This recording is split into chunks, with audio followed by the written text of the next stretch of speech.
Ok, io direi di iniziare. Buon pomeriggio e benvenuti a tutti alla seconda giornata dedicata all'inclusione di UniMc for Inclusion.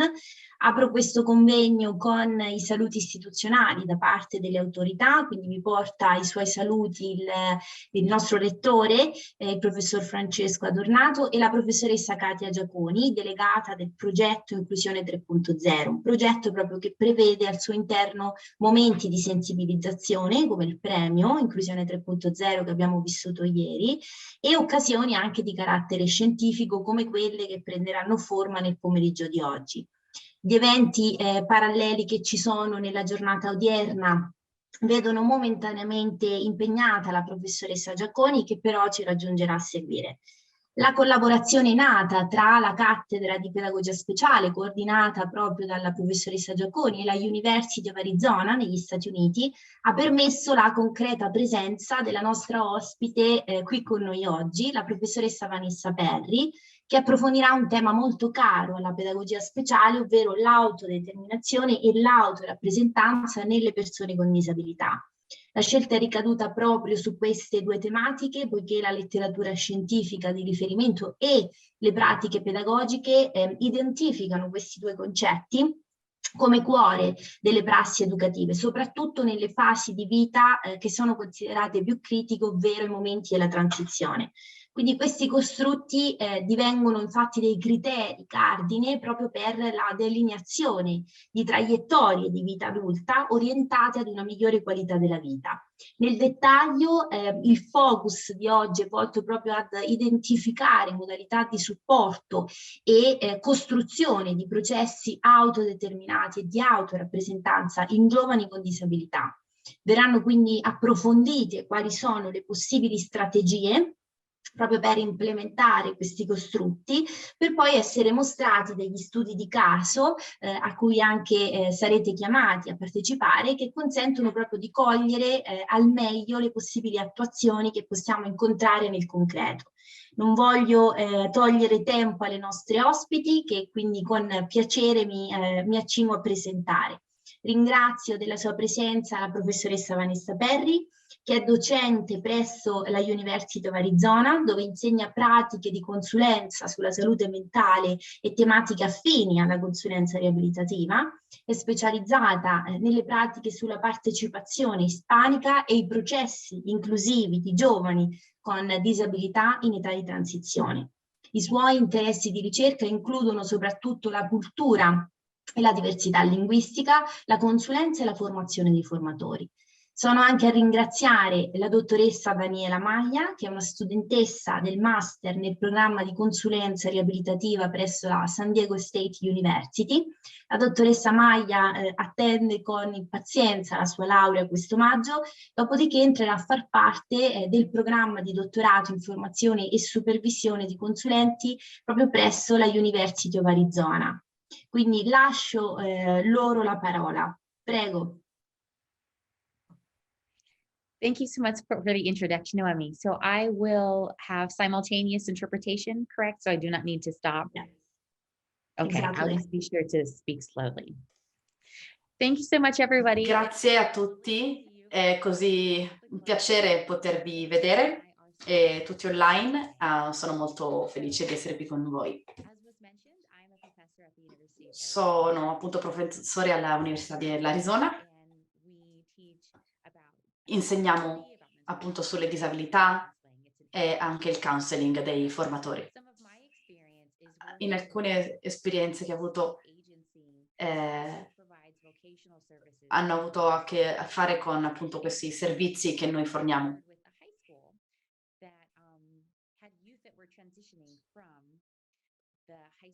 E ci occupiamo proprio del momento degli studenti di passaggio tra la scuola secondaria e il mondo del lavoro. Quindi ho lavorato molto con queste persone con disabilità e quindi ho piacere di condividere con voi alcune informazioni utili e anche un po' di ricerca, un po' della ricerca che noi conduciamo. E qualcuno di voi vuole condividere la sua formazione o esperienza professionale? Ecco che abbiamo Maya Daniela. Sono una studentessa dall'Università dell'Arizona. individuals who have been incarcerated. E per quest'ultimo anno ho lavorato molto su questo progetto e sono molto contenta di essere qui. Bene, allora inizierò con la mia presentazione.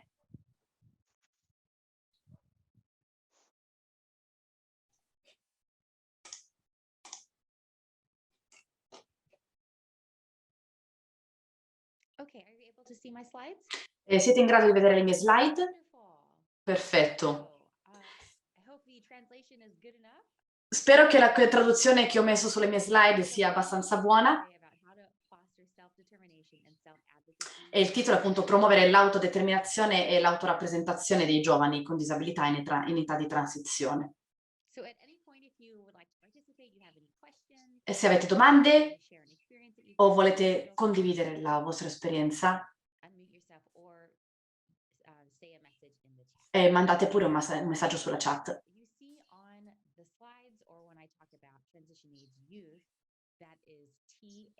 Quando vedete questo TAY significa l'età della transizione, i giovani in età di transizione, cioè dai 12 ai 24 anni.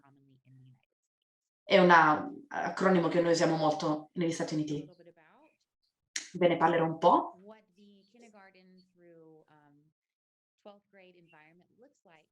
Com'è questo ambiente per le persone con disabilità a partire dalla scuola materna, scuola dell'infanzia? E dovete considerare diversi aspetti quando lavorate con loro.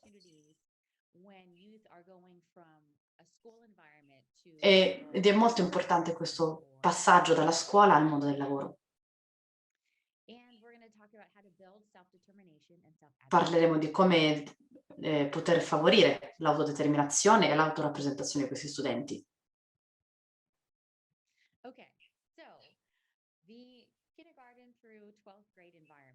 L'ambiente K-12 sta per kindergarten, quindi dalle prime esperienze prescolastiche fino ai 12 anni, che per convenzione chiameremo K-12. Negli Stati Uniti appunto è molto importante questa Individuals with Disability Education Act, che è una legge che protegge l'istruzione e l'educazione dei bambini con disabilità. E il punto cruciale appunto è la richiesta che possano ricevere un'istruzione gratuita e adeguata in un ambiente meno restrittivo.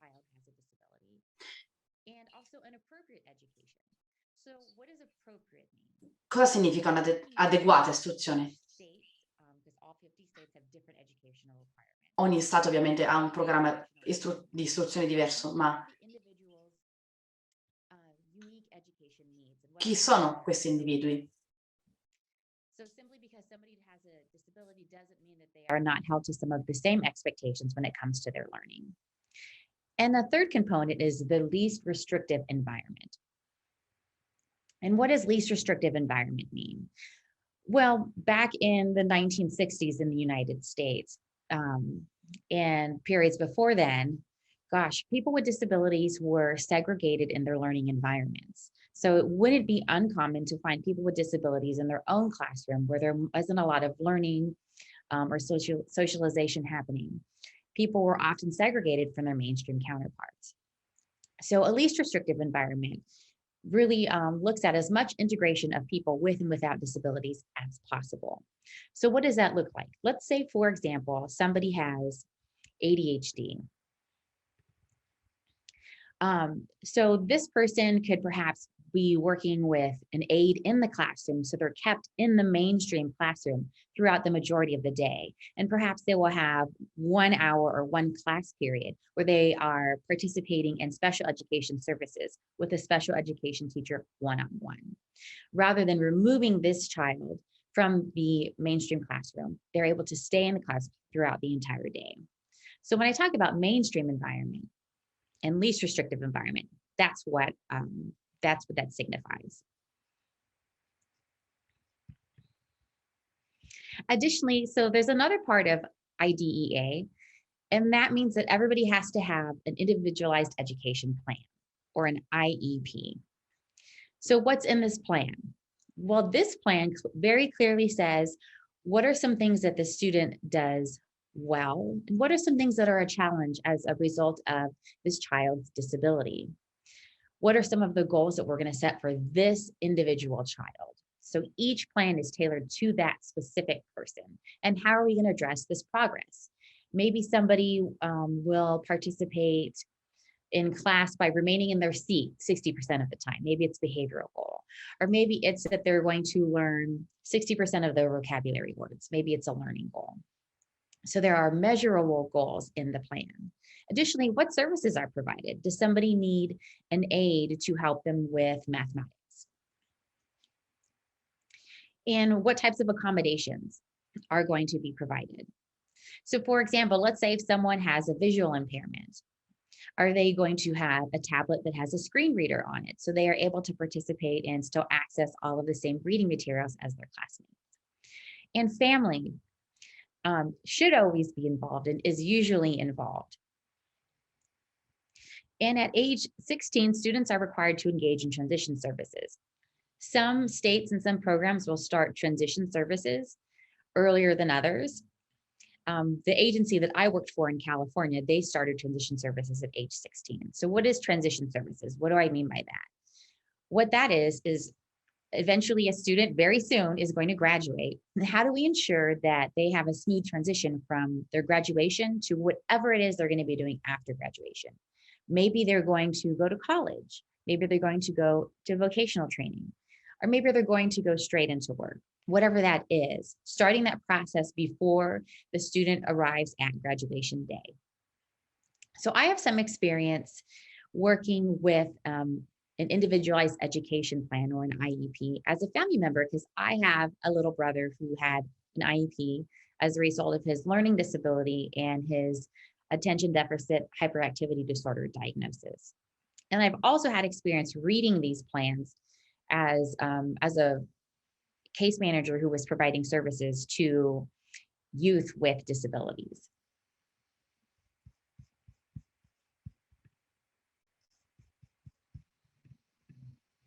So when we're talking about working with this age group, there are some developmental considerations that we need to keep in mind. This age group, there's just a lot of different change happening, right? When you're a teenager, you're learning more about yourself, about what you want from the world, what you want in your life, how to develop social relationships, maybe romantic relationships, how your role is changing within your family. So there are a lot of developmental considerations to keep in mind. So when a transition age youth is moving from school to the workforce or post-secondary training, any person with or without a disability may experience some challenges in this transition. So I think it's really important to normalize difficulties and hardships that this age group may experience. And in general, most teens tend to rely on their parents and their teachers and other adults to make decisions for them, which then makes a big challenge when it comes to how do we promote self-determination and self-advocacy. I know for parents who are so used to being extremely supportive of their children, it may be a little bit hard to let them make their own decisions, especially if they think that they're going to make a mistake. And teens may be used to being able to step back and have adults make decisions for them. So they may struggle to step up and say, you know what, I think I want to make this decision.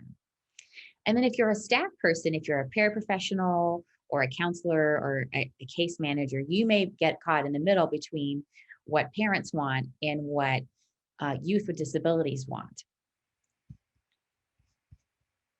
And also, youth with disabilities are going from a highly structured environment where adults are making the decisions to an adult-based environment where they're now treated like adults who have the autonomy to make their own decisions, and there's far less structure, and they need to possess initiative to make the decisions themselves.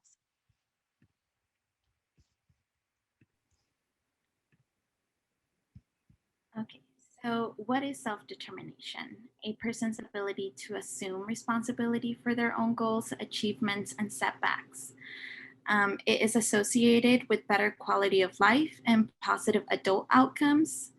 It is associated with improved outcomes in education, attainment, work experience, and safe and stable housing for transition age youth of all backgrounds. So self-determination allows the script to be flipped, because for the longest time, we have adults such as parents, teachers, administrators, who make decisions about a child's future, to now using self-determination as a skill for the youth to be able to make the decisions about their own future. So it also allows the transition age youth with disabilities to have their voice be heard. Adults oftentimes do not believe the child has enough experience to know what they want or what they can do. So using self-determination, the youth is the one driving the decision-making process. And so self-determination is a skill that will allow the youth to have successful outcomes if they have agency over the services that they get and the type of goals that they want to work on. So what I mean by agency, it refers to the youth having control and choice.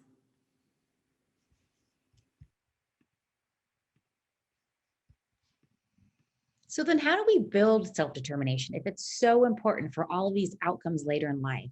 How do we build it? First is to promote using problem-solving process to identify a problem or set a goal. So what does that mean? We all just didn't arrive at being able to make these decisions about challenging things, like what do we want to do for a job, or what do we want to study? We learned how to gather all of the information that was out there, weigh our options, consider the pros and cons of each option, and then choose a solution. And then evaluate, well, how did things go? How was our plan? Should I have done that differently? What could I do differently? So this is really something important to lead in conversation with a youth with disabilities in order to build self-determination. This is a skill that really has to be practiced. Second, convey high yet reasonable expectations and the resources transition age youth have to meet them. So encourage youth to rely on their strengths and resources. I think that often youth with disabilities will have an internal narrative that may focus on some of their shortcomings. But what are some compensatory strategies that they've developed that they can really lean on that maximize their strengths and minimize the functional limitations they may have? And third, create learning opportunities for transition age youth. So sometimes I have seen youth with disabilities have really excellent special education teachers who encourage them to really think about their own decisions and to take control of their life. And so at school, they were able to develop and practice all of these skills. But then it was an entirely different story when they got home or when they were with their friends. So I think it's important to create opportunities for youth to be able to discern and make their own decisions in all different aspects of their life, not just at school.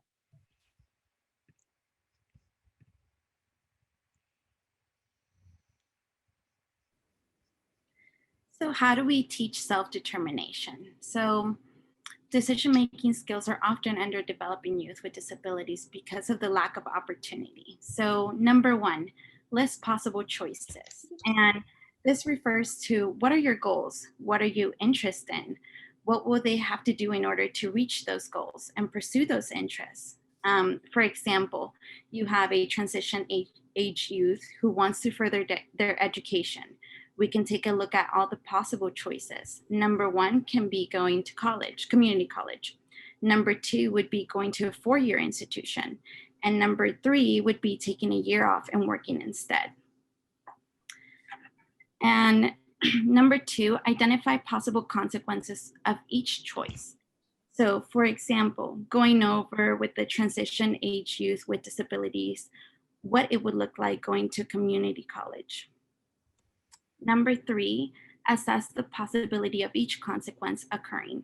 So for example, we have one student who wants to go to college.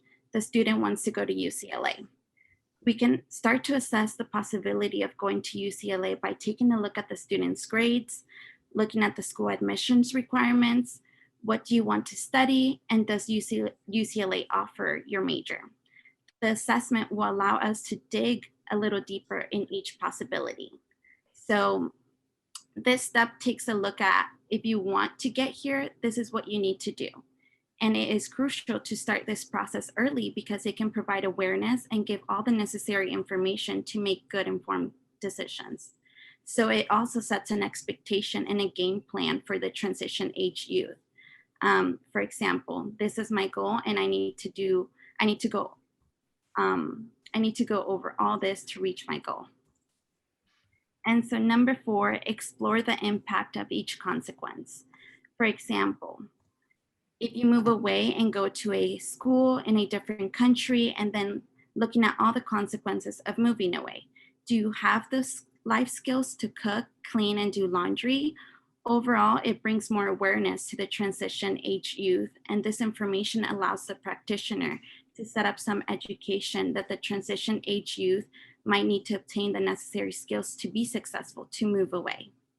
And so number 5, evaluate the possibility and consequences to identify the most attractive course of action. And as an aside, I wanted to let all of you know, if you're looking for materials on how to foster self-determination and self-advocacy, this author, Waymeyer, has a ton of really helpful materials, and they're written in very accessible language. So if you're working with people with disabilities, there are lots of worksheets that you can use and lots of really helpful information no matter who you are. So look up that author if you're looking for more materials. Okay, I want to share with you a case example, and we'll go about this a little bit differently since there's such a wonderful large group participating today. So I want to share with you, this is a student that I worked with when I worked for the Department of Rehabilitation in California. So I worked with Brianna, who is lavorato con Brianna, che è una studentessa is about 17 years old, and she had a learning disability that made reading and writing challenging. So overall, school was really, really hard for her. And she had to work really hard just to get satisfactory grades. So she participated in special education services, which is how I came to know her. She really preferred hands-on learning. She could learn things by doing rather than having to read a book or write a paper. She was extremely artistic. She showed me a lot of her drawings, which were absolutely amazing. She was very, very talented. And she told her special education teacher that she wanted to be a tattoo artist. She wanted to take all of her drawings and turn them into tattoos for people. But her parents did not like the idea of tattoos. She came from a Hispanic family. Her parents were very conservative, and they very much rejected the idea of her being a tattoo artist as a career. They wanted her to enter the military, but they, as a kind of a backup plan, they were accepting of her being artistic as long as she would go to college. So they wanted her to attend community college, a 2-year college, to get a degree in graphic design. So when I first met with Brianna, she essentially gave me an entire presentation about what she wanted to do. So this special education teacher was absolutely amazing. She would make all of the students do research on what career goal they wanted, complete with how much money they would make, what the labor market looks like, if it is growing or shrinking, how much education they would need, the tools and things that they would need for their job. So the special education teacher did an excellent job preparing these students. So they would put together a PowerPoint presentation, and they'd have to stand in front of me, and sometimes their parents would come to this meeting, and they would pitch their potential vocational goal to me. And we kind of have to negotiate, well, is this something that you feel would be a good fit for you? What are some strengths you have that can help you with this job? So it was really fun. So Brianna originally told me, I want to be a graphic artist. And this is where the special education teacher was really great in promoting self-determination and self-advocacy, because the teacher said, Brianna, why don't you tell Vanessa what you actually want to do, what you're passionate about?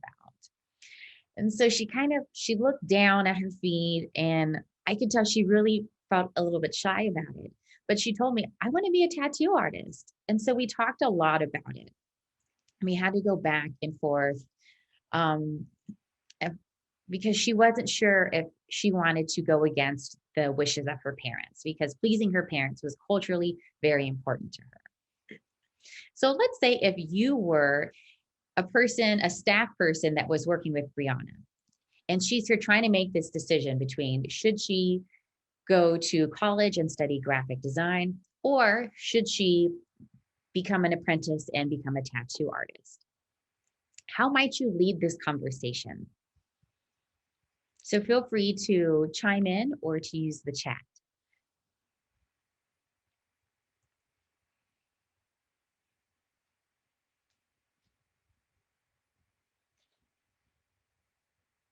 Potete anche scrivere in chat, se non volete prendere la parola.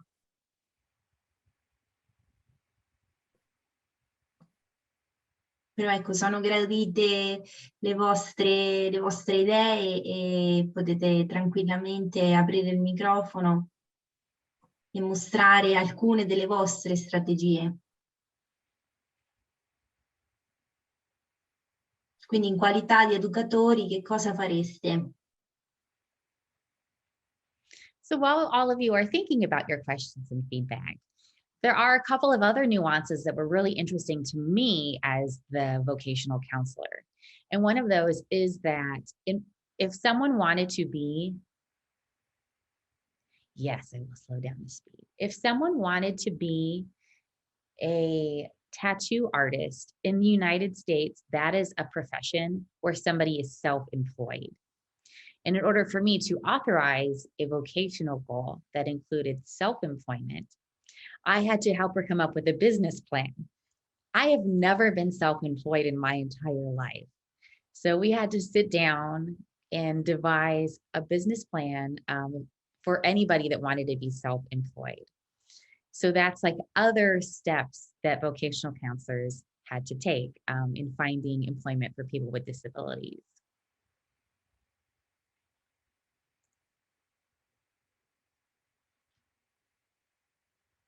I'm not seeing any questions about self-determination, so I can share a little bit about how I went about this process.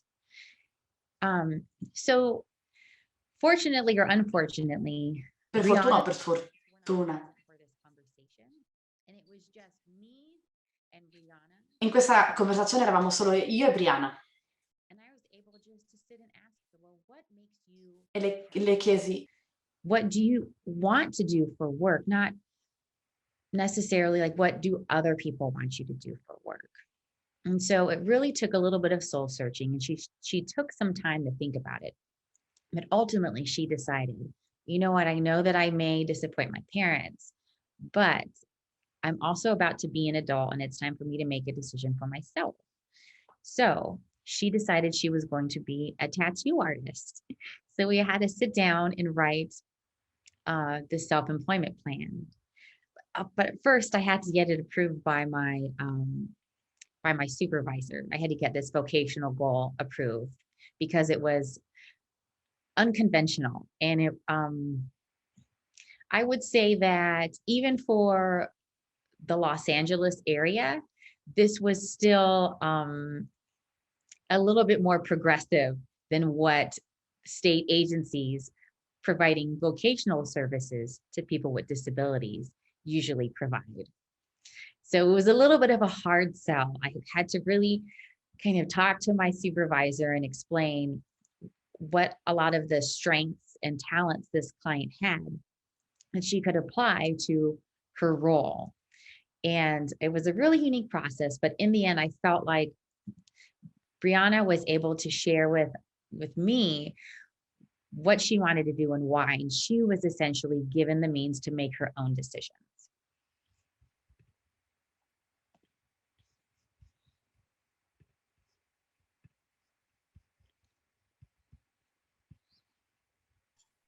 Vanessa, you have a question. They want to know if Brianna... Oh, scusa Serena, vai. There is a question from Giovanna who asks if Brianna has realized her dream finally or not. No, sto parlando solo. And what is the question?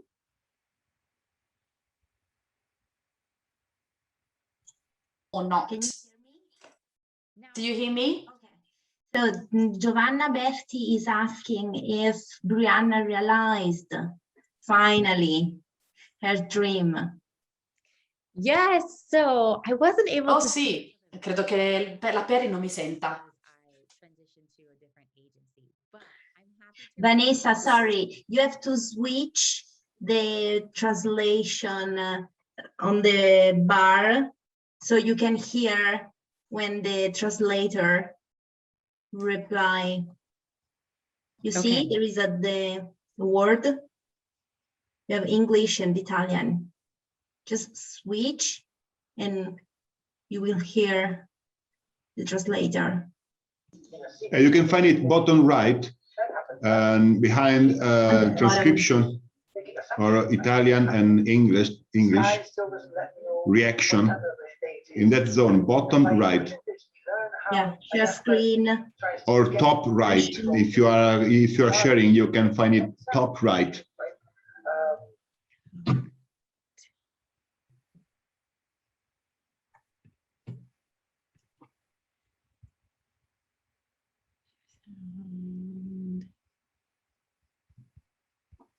Because you are presenting, you are sharing your screen, so maybe you cannot see.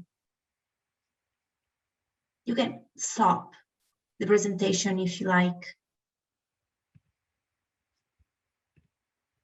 Aha, okay.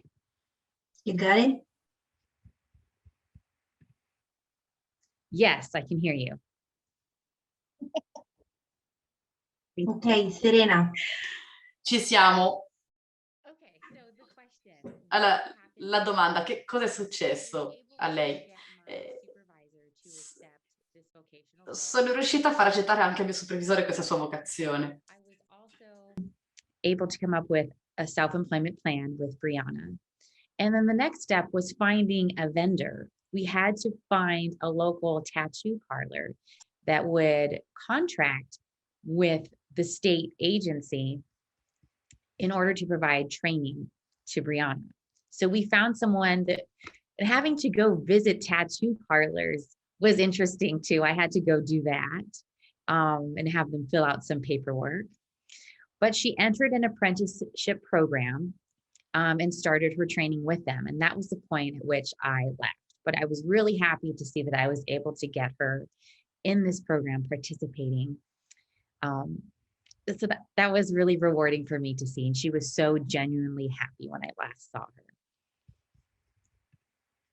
Okay, I will continue with the slides. Veritiera.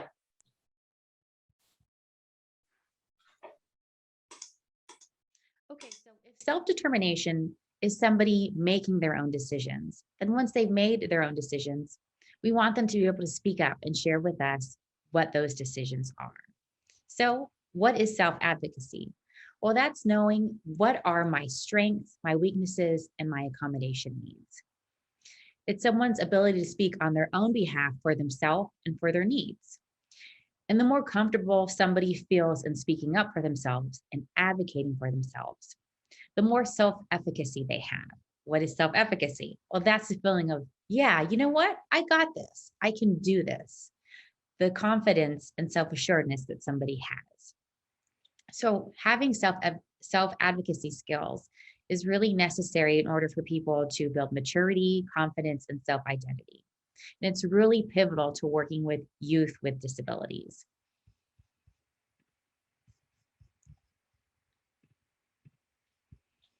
So how do we build self-advocacy if it's so important? First, it's really important that people know themselves. If someone doesn't understand what their disability is and how it affects them, it's really hard for them to advocate for things that they need. Some really good intention parents or staff may sometimes think that they're protecting their youth from themselves by minimizing their functional limitations or the impact of their disability. But in the end, what it means is that this person with a disability doesn't know how to lean into their strengths and develop compensatory strategies. I've actually worked with students who had no idea that they had a disability because no one had ever told them. Second, know what accommodations are out there and what accommodations you have. So if people are aware of what services and accommodations are available, they can readily ask for them. For example, if a youth with a disability knows that they need more time on a test, because that's what they're doing in high school, then they know that they can ask for that when they go to a community college. Or if they know that they need things written down for them because processing auditory information is challenging, they know that they can ask for instructions in writing when they're at their job. So knowing what accommodations are a good fit for that individual person. And knowing your rights. I think people with disabilities often accept decisions that are made about them, especially when they're young people, without realizing that there may be other options. So I think that sometimes we, as I speak as a service provider, sometimes we can talk about people rather than talking to them. And there are a lot of rights in the United States that people with disabilities have that they may not always be aware of. The Americans with Disabilities Act, IDEA, there are tons of pieces of legislation that protect people with disabilities from discrimination. So making sure that people know their rights so they can speak up when they're not being respected. And knowing when you don't know something, which is really hard, but people should be able to recognize when they don't have all of the pieces of information that they need to make an informed decision, or when they need help, or when something's challenging, or when they need an accommodation. Knowing when things seem off and maybe you need more information. So a really great place for practicing all of these skills is in an IEP meeting, or an Individualized Education Plan meeting. So these meetings happen at least once a year, where a student, their teachers, their special education teacher, and their parents will sit down and talk about how things are going for that person. I've sat in a few of these and noted that sometimes people talk about a young person with a disability without recognizing that they are there in the room with you. They can speak for themselves. So inviting transition age youth to participate, to give feedback, and to ask questions. So rather than talking about transition age youth, talking to them.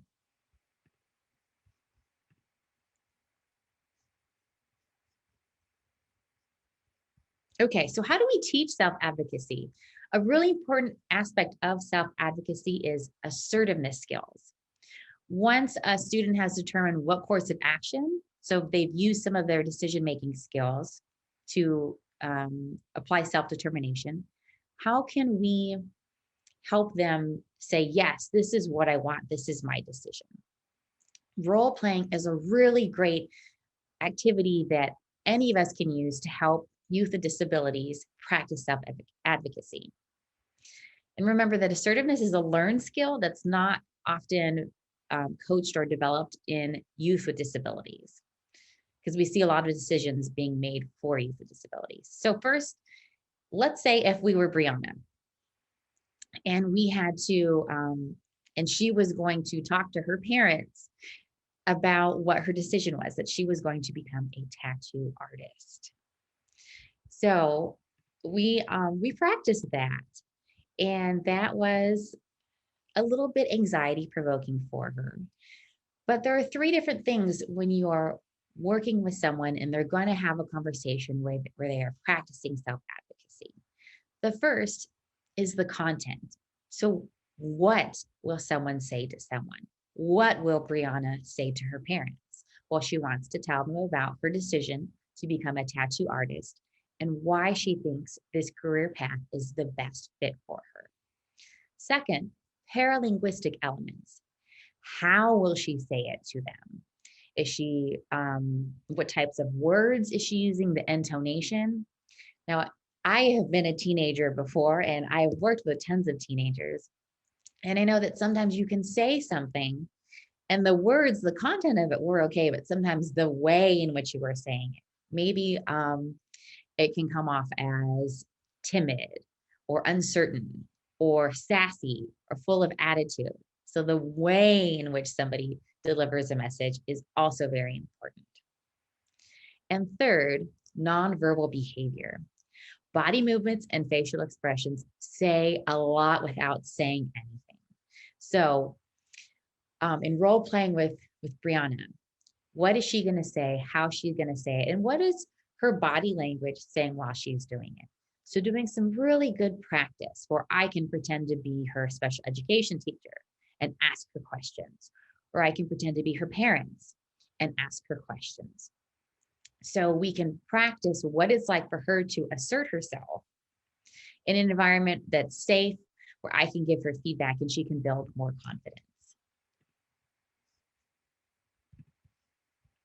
Oh, so this is just the case example, and I described to you how I did that with Brianna.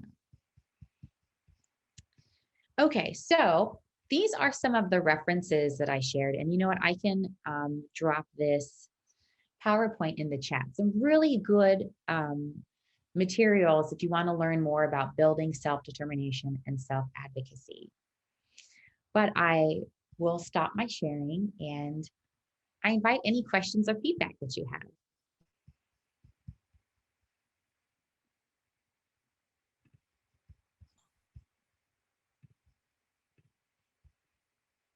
Innanzitutto grazie Vanessa di questo escurso. Thank you, Vanessa, first of all, for all this presentation. And if someone wants to ask questions, can raise their hand on the chat. Maybe there is a girl who wants to write. Otherwise, there are some other people.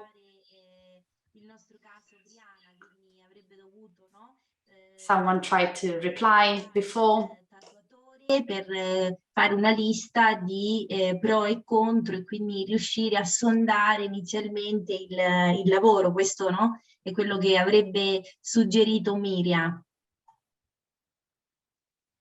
Grazie Vanessa che ha messo a disposizione anche la sua presentazione. Qualcuno vuole prendere la parola?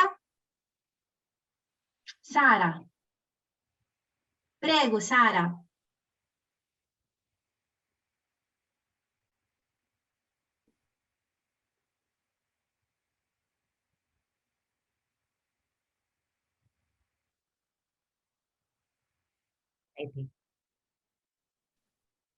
Okay, here I am.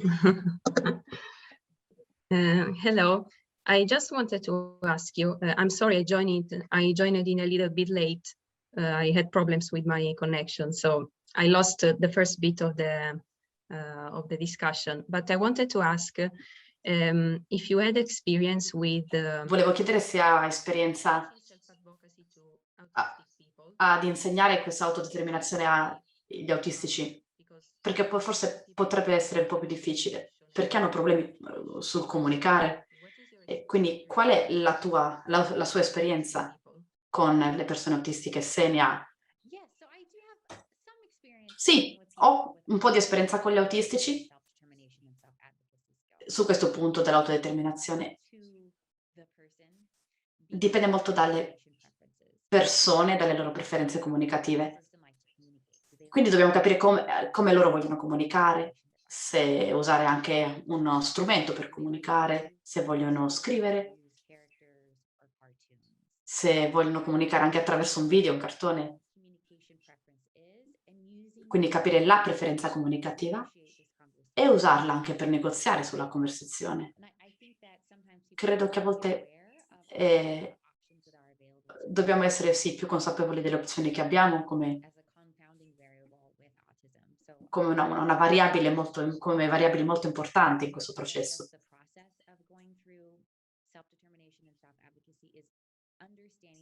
Più che un processo è davvero capire cosa è la comunicazione con loro. Perché se non riesci a connetterti al giusto livello con loro, tutto il tuo lavoro può essere vano.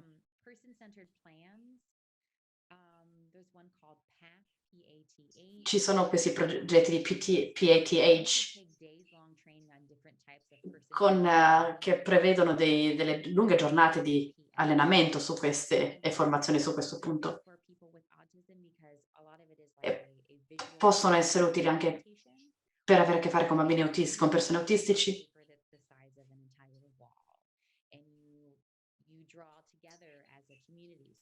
così si fanno dei progetti di disegno insieme come se si fosse insieme in una comunità. Cosa ti piace, cosa non ti piace, loro possono esprimerlo anche attraverso dei disegni. È un'attività anche piuttosto divertente che ti aiuta a sviluppare anche questi tipi di capacità. Grazie per la tua domanda.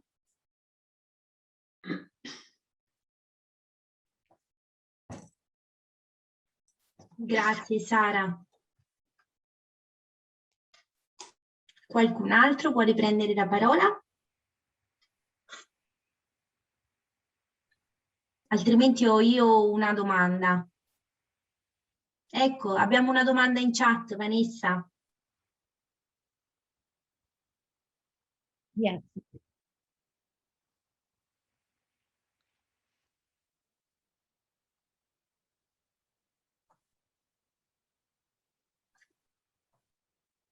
What are the most common problems people have in achieving self-determination on your experience? Absolutely. I think that Assolutamente sì. Anche bambini di 5-6 anni possono iniziare questo percorso. Prima iniziano, meglio è, perché non ci dovrebbe essere questo momento di transizione per imparare tutte queste qualità e capacità. Bisognerebbe accompagnarli fin dall'inizio, quindi se praticate le vostre capacità di autodeterminazione, per esempio, voglio decidere oggi che gioco fare, allora potete aiutare le persone ad avere questa capacità di decidere in maniera adeguata. È incredibile, perché questo poi vi porta a scoprire tanti altri aspetti su come si è in grado di praticare l'autodeterminazione fin da subito,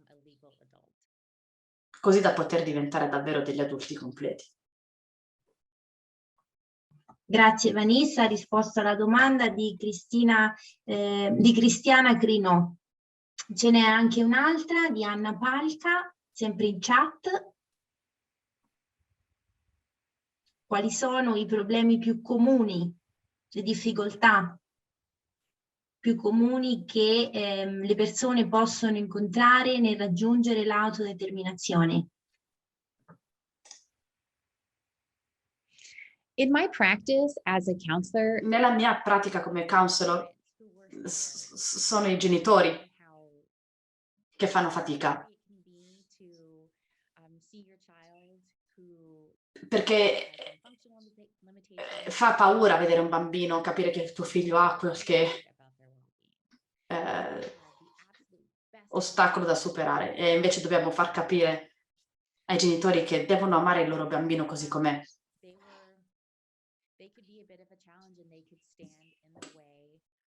È una grande sfida per loro.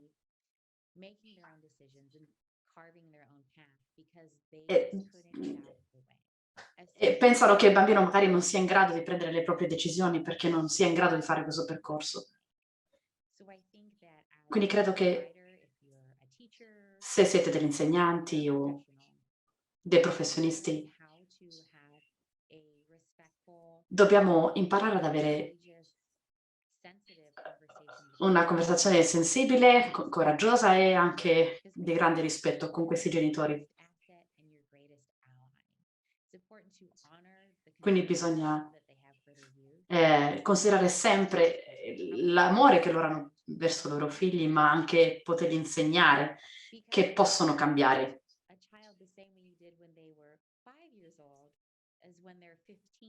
E fargli capire che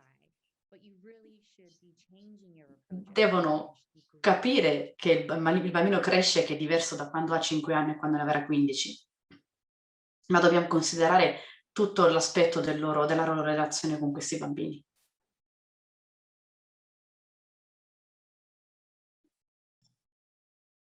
Grazie Vanessa. Ci sono altre domande, altri interventi? Io avrei una curiosità, Vanessa. In che modo possiamo supportare questi giovani, soprattutto quelli che sono un pochino più timidi, no? Un pochino più riluttanti, quindi coloro che tendono a chiudersi un pochino in se stessi? Come possiamo attivare una serie di strategie e sostegni proprio volte ad incrementare la loro autodeterminazione? Daniela, I'll turn this one over to you. Credo di poter girare questa bella domanda a Daniela.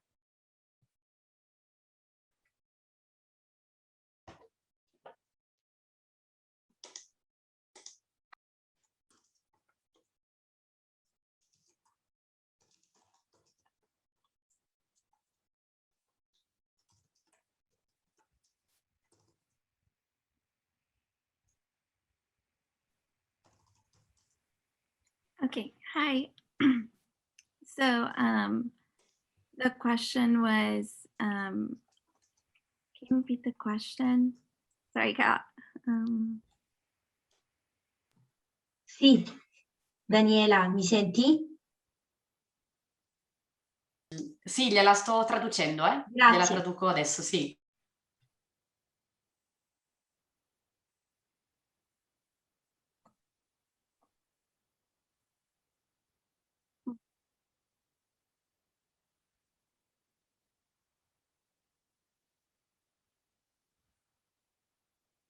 Yeah, so I would say turning it back to the individual. Sì, direi fare attenzione all'individuo e dargli il valore, fargli riconoscere il valore che hanno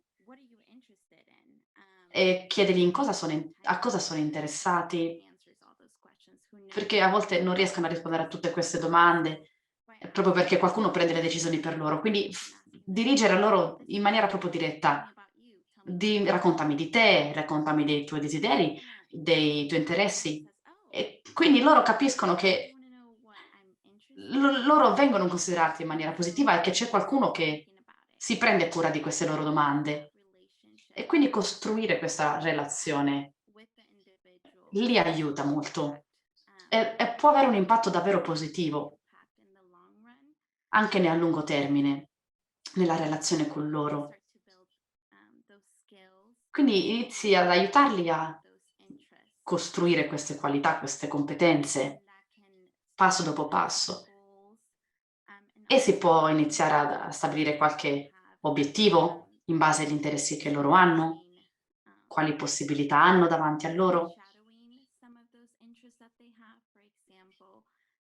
E, per esempio, come il caso di Brianna,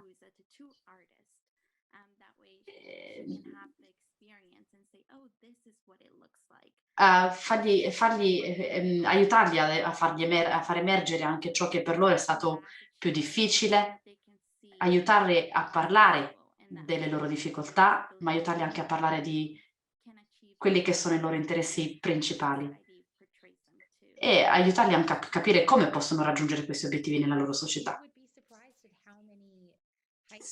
Vi sorprendereste nel vedere come nessuno gli ha mai fatto queste domande. A tanti ragazzi non è stata posta questa domanda. Grazie, grazie Daniela. Ok, possiamo concludere questa sessione. Ringraziamo vivamente la collega Perri e la collega Maglia. Vanessa vi ha lasciato anche i suoi riferimenti, quindi potete contattarla. Vi lasciamo qui in chat anche un link se qualcuno di voi, eccolo qua, volesse partecipare all'incontro che è previsto con il rettore. Grazie di tutti i commenti. Quindi possiamo lasciarci con questa ispirazione, dice Silvia Radicioni. Quindi grazie Vanessa.